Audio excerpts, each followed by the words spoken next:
ध्रुवानंद विश्वास आमर बर्तमान विश्वभातृत्व दिव्यात्मा परिषद तरफ अनुकूल्य आज जगतपुर ठारे जगतपुर केन्द्र संगठनर जगतपुर आमर केशव भवन रे जगन्नाथ मंदिर प्रतिष्ठा कार्यक्रम चली प्रभुपाद गुरुस्वामी महांगार क्षितिज्योति आश्रम प्रतिष्ठाता ठाकुर श्री केशवचंद्र द्वितीय लीलाभूमि यह बुद्ध क्षेत्र नाम रे बुद्ध क्षेत्र जो मनोवृत्ति बा इच्छा थिला ये जगतपुर को जगन्नाथ लीला क्षेत्र बा बुद्धंकर लीला क्षेत्र रूप में प्रतिष्ठा करवा जो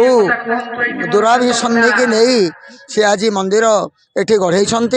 एवं मंदिर प्रतिष्ठार समस्त पंच महायज्ञ माध्यम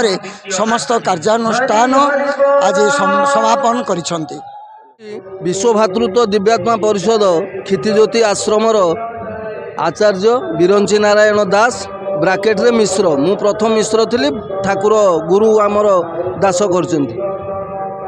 तेणु ये हूँ मोर परिचय। निश्चित भाव में हिंदू धर्म बोली आपड़ जान तेणु मंदिर एठी नुआ गढ़ाला आम आश्रम भी मंदिर अच्छी बहुत मंदिर अच्छी आपण आश्रम जी क्षितिज्योति आश्रम जो स्वर्ण क्षेत्र महांगारे अच्छी एभली मंदिर अनेक अच्छी एठी गढ़ाला ठाकुर ये जगन्नाथ को पठे थिला बेले बहु वर्ष तले जगन्नाथ बलभद्र सुभद्रा त्रिमूर्ति को गोविंद भाई को अर्पण करते एवं कही मंदिर हम सब कथा कही से तो देह छाड़े 10-11 वर्ष हम तेबे ए वर्ष ठाकुर कथा को से रक्षा करी मंदिर 2-4 वर्ष है गढ़ा होउथिला एबे संपूर्ण होई आज प्रतिष्ठा चली सरीनी काली सरीब तेणु मंदिर है माने आमे तो निश्चय आनंदित हवा ना ए पचार कौन अच्छे प्रत्येक हिंदू मंदिर हेले आनंदित यहाँ साधारण कथा। यह एक धाम यह एक आश्रम ये आश्रम नाम क्षितिज्योति आश्रम जगतपुर शाखा यही शाखा प्रभु निजे चरमनाथ भाई गोविंद भाई बासभवन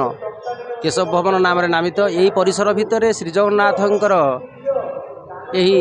दिव्य मंदिर करने निर्देश तांकरी आयोजन रे तांकरी शुभ आशीष रे तैयारी होई आज तार प्रतिष्ठा दिवस पूर्ण होगा जाउछि।